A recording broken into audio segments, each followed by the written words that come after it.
Hey there, this is a bit of a tip that we wanted to put out there because a lot of people ask us, what nib should I use for what? So being, do I use the bullet or the brush nib for, and in what situation? So it just depends on the type of thing that you're coloring. Here I am working on my page for Secret Garden. I don't know if any of you guys have gotten into coloring that, but I'm absolutely in love with it. And I'll tell you, Chameleon pens were made for this type of coloring because we can really get blends into small spaces. And working with the pens on this illustration that I'm doing right now, I actually used a combination of both, and I'll explain to you why.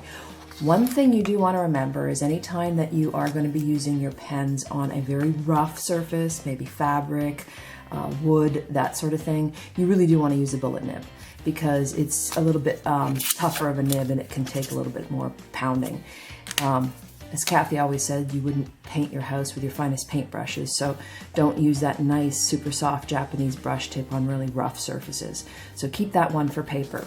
By the way, speaking of paper, what I did was I actually scanned and printed these out on my own on some 32-pound photocopy paper because it's a great book, but the paper's not so great for alcohol pens. So it's personal use, so it's perfectly fine.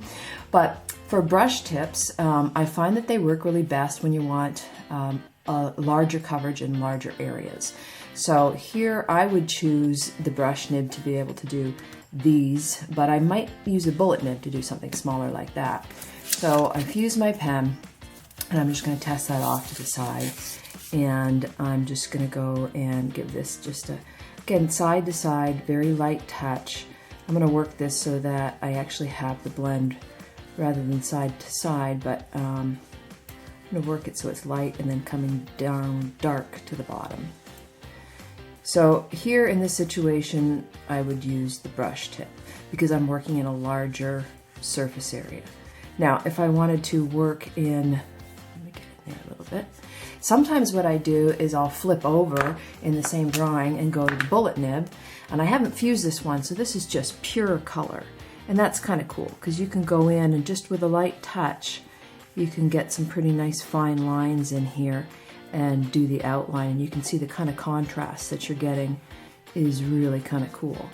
Sometimes I'll go in with the bullet nib at the bottom, you know, or in special areas to sort of get even more depth and detail and dimension. And if it looks a little streaky, it's okay. It's alcohol ink. It'll blend into itself just once it dries. So if I'm looking at something like this, these little areas, I definitely would use the bullet nib for something like that.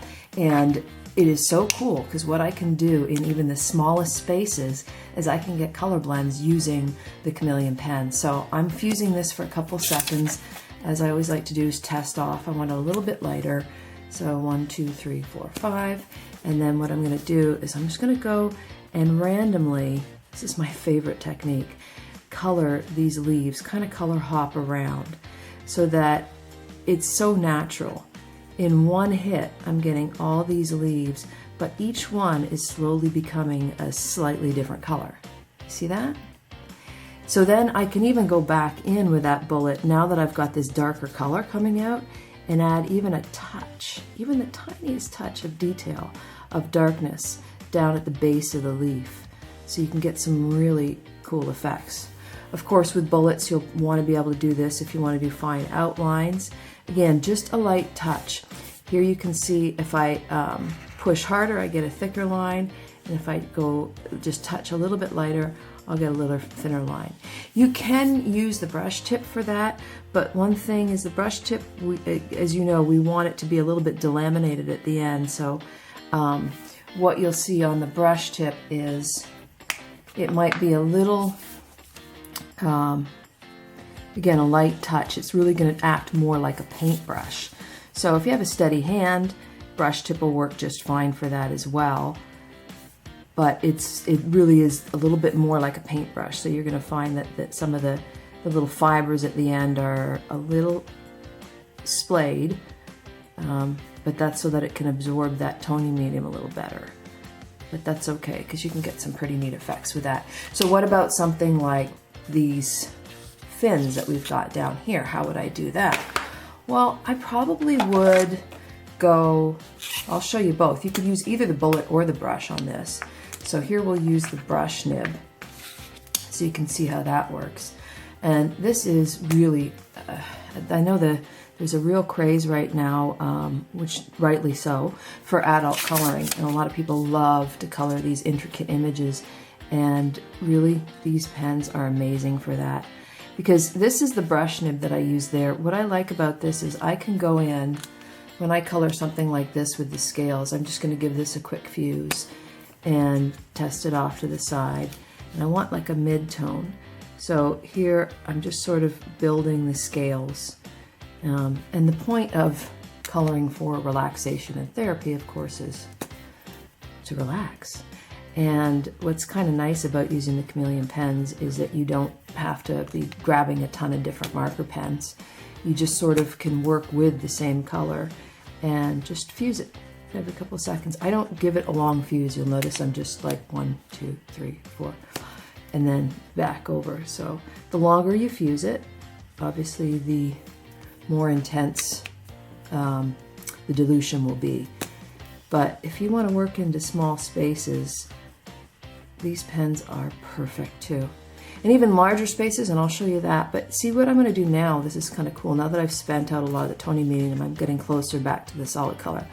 I'm going to go in and I could use my brush for this to get inside here and almost create a natural drop shadow using that same color. The coolest part is we get all this depth and dimension in these tiny, tiny spaces that would be really difficult to get with any other type of marker. And you can see you can get some really neat effects. Okay, so that was the bullet or the brush nib. Doing the same thing I can do with the bullet nib. It's just a slightly different effect. It's good to work in these smaller areas. So I would use my bullet nib in these tinier areas. And you can see I've got a fair amount of toning medium in here, so I actually did pull this off to do 2 scales, and I kind of hop around as I spend the toning medium. So it's up to preference, but I've found that if you're going to work in a larger area, you're going to want to use the brush nib, and if you're going to work in smaller areas, it's best to use the bullet nib. And sort of think ahead as you start to spend out that toning medium.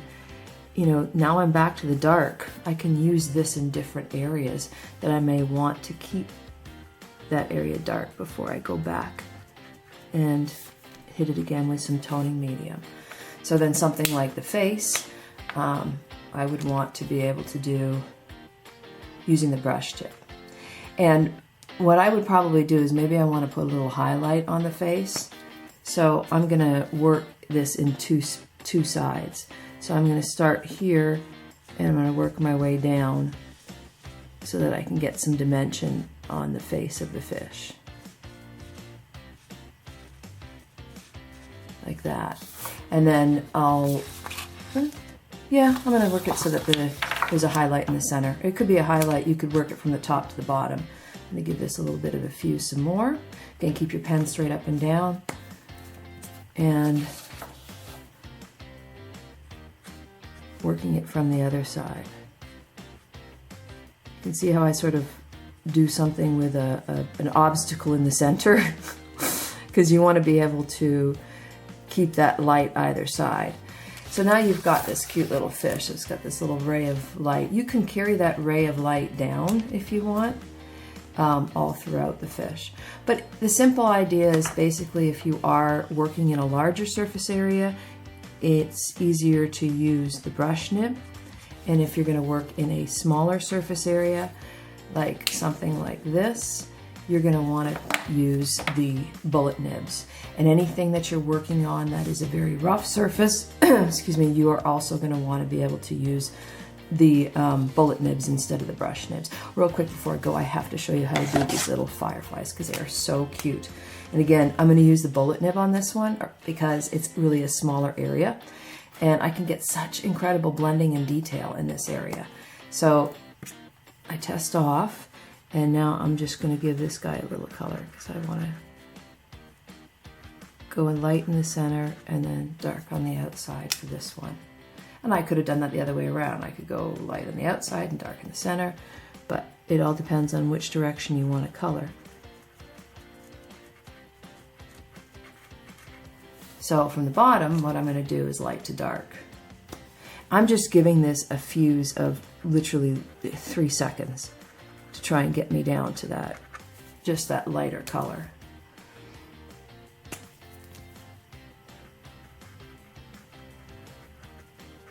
And what you can see, which is kind of cool, and if I can sort of zoom in on this for you, is you're getting a really intricate blend.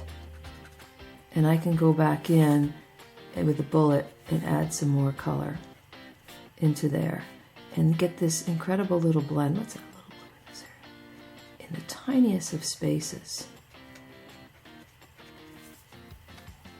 which is really neat. And that's as simple as it is. Bullet or brush, really simple question, simple answer.